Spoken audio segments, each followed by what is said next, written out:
Monohull or catamaran? If you spend any time around marinas, yacht brokers or sailing forums, you already know how this argument usually goes. One side calls the other soft, the other side calls them stubborn. And somewhere in between, a buyer with real money on the table is trying to make a decision that will shape the next 10 or 15 years of his life.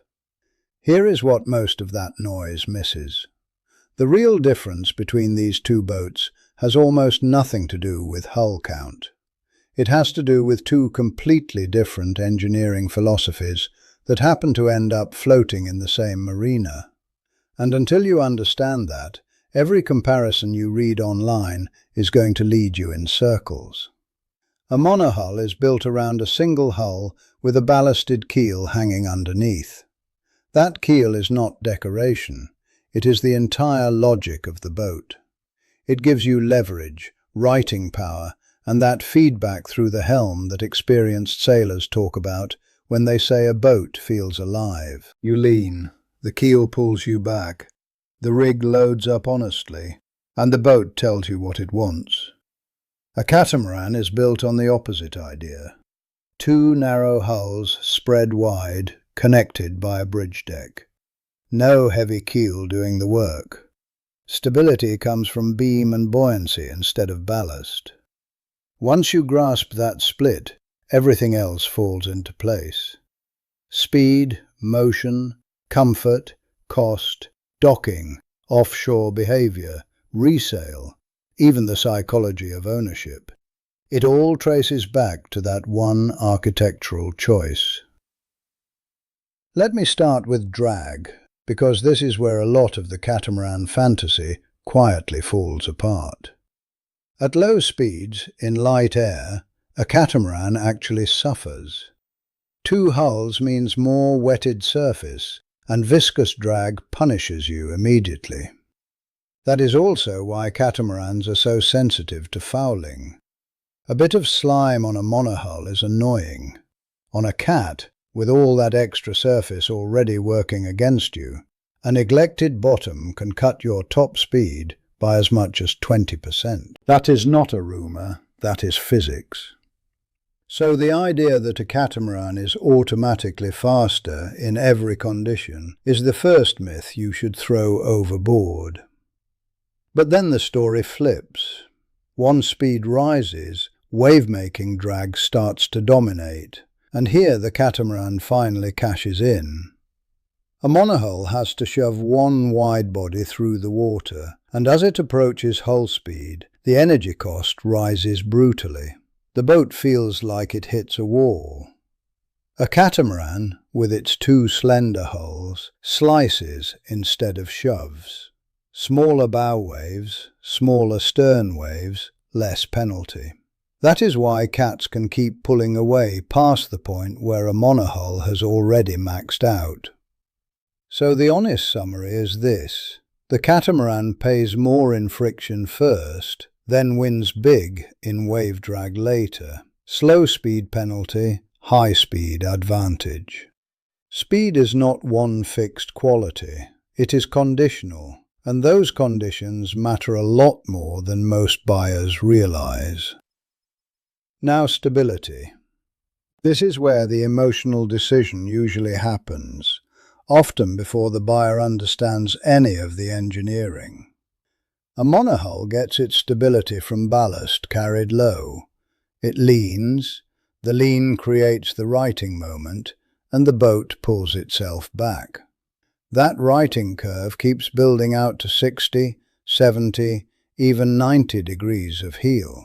That is why a well-designed monohull can get knocked flat and still come back up. A catamaran does not play that game. It refuses to heel. Beam and buoyancy give it enormous initial stability, so where a monohull might be sailing at 20 degrees of heel in a fresh breeze, a cat might be sitting at 5 or 10. For life aboard, that feels like a revelation. You can cook, walk, sleep, move around without bracing yourself against every surface. Families love it. Guests love it. Anyone who never fell in love with the romance of leaning loves it. That is why catamarans sell. They solve the discomfort people feel first. But here comes the trade, and this is where the fantasy runs into offshore reality. The same stiffness that keeps a cat flat also changes how it handles waves. A monohull rolls, yes, but it rolls on a longer, slower rhythm. It swings with the sea like a pendulum. A catamaran, because it refuses to roll, follows the slope of the wave more abruptly. The accelerations are sharper, the motion is snappier. For some people, that is harder to live with offshore than a deep, lazy roll. Then you have the issue that comes up every time experienced offshore sailors sit down and talk seriously about cats. Bridge deck slamming. The bridge deck is the structure tying the two hulls together. In a calm anchorage in the Bahamas, it gives you that beautiful open salon everyone posts on Instagram. In a short, confused chop offshore, it can become a hammer. If clearance under that deck is not generous, the sea does not splash, it hits. And crew do not experience boats as spec sheets. They experience them through noise, impact, broken sleep, and fatigue. Modern designs have improved the clearance, but the market keeps pushing designers the other way.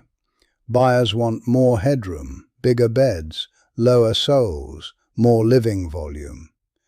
Every inch stolen from the tunnel for comfort makes the slamming worse. Same pattern again. Solve the marina problem first, create the sea problem later. Upwind, the monohull still has the cleaner answer. A deep keel works as a proper foil, generating lift, reducing leeway, letting the boat point. A well-sailed monohull can tack through around 90 to 100 degrees. Most production cruising cats, to keep draft shallow, use mini-keels instead of dagger boards. That is wonderful for reaching a beach in the Bahamas or slipping into a tight Caribbean anchorage, but it is not great for pointing. A cruising cat often tacks through 110 to 120 degrees and makes more leeway on top of that. Now, catamarans are often faster through the water, sometimes 20% faster, so they can partly make up for the bad angle with raw pace. But if the pure act of sailing to windward is what you love, the monohull is still the better too. Off the wind, especially on a reach, the catamaran finally does what the brochures promise. Flat platform, slender hulls, speed builds, miles stack up. And this matters for more than just fun. A boat that can knock out 250 miles a day has real weather routing flexibility. On a long passage, being faster can let you dodge a developing system or shorten your exposure in open water. That is a genuine safety advantage, not marketing copy. Under power in close quarters, the catamaran simply beats the monohull. Two engines set wide apart lets you pivot the boat almost within its own length. Docking stops being a prayer about prop walk and becomes a question of geometry. The irony, of course, is that the wider boat is harder to find space for in the first place. But once you have space, you can place it precisely. Now we get to what matters most offshore: safety. A monohull is a self-righting machine. That is the entire point of the ballast. If she gets rolled, the keel wants to bring her back up. But that same ballast also means that if the hull is seriously breached, that weight helps send her down. She self-rights, but she is not unsinkable. A catamaran flips the logic. It is very hard to capsize in normal cruising conditions because initial stability is so high. But if you push past the limit, she does not come back. She stays inverted, stable upside down. The counter-argument from cat defenders is fair. Most modern cruising cats are built with foam cores and watertight compartments and are effectively unsinkable. So even inverted, you're standing on a floating platform instead of climbing into a life raft. That is a real point. The monohull answer is simply, I do not want to be upside down in the first place. One boat reassures you through recovery. The other reassures you through resistance to ever getting there. That is not just a technical difference, it is a choice about which nightmare you can live with. Then there is the money, and this is where the catamaran starts making harder demands. A new 40-foot cat in today's market can run you anywhere from $400,000 to $1 million, depending on builder and spec. A comparable new 40-foot monohull typically sits between $200,000 and $500,000. The used market tells the same story. Seaworthy monohulls exist at price points where a decent used catamaran is almost impossible to find. Maintenance follows the same curve. 2 engines, 2 rudders, often 2 sail drives, more structure, more plumbing, more systems. The double maintenance rule is not literal, but it is close enough that owners feel it every season. And then come the marina fees. That wide beam that gives you your stability and your huge salon also means you occupy the space of 2 monohulls. Marinas commonly charge 1.5 to 2 times the going rate, and in popular cruising grounds, availability itself becomes the problem. Haul-outs too. A lot of yards simply cannot lift a wide multi-hull. Your service network shrinks. The monohull fits the world that already exists. The catamaran asks the world to adapt, and the world usually charges for the trouble. One more thing that quietly betrays catamaran owners: payload sensitivity. Those slender hulls work beautifully when the boat stays within its design weight, but cats offer so much storage and volume that the temptation is to fill them. More tools, more water, more toys, more everything. A heavy displacement monohull can absorb added mass without much drama. A catamaran cannot. Sink those holes deeper and drag climbs, speed drops, bridge deck clearance shrinks, slamming gets worse. The boat that sold itself on comfort and pace becomes slower, harsher, and more tiring offshore. That is why some cats feel magical on a broker's test sail, and disappointing once you actually load them for cruising. The design demands discipline.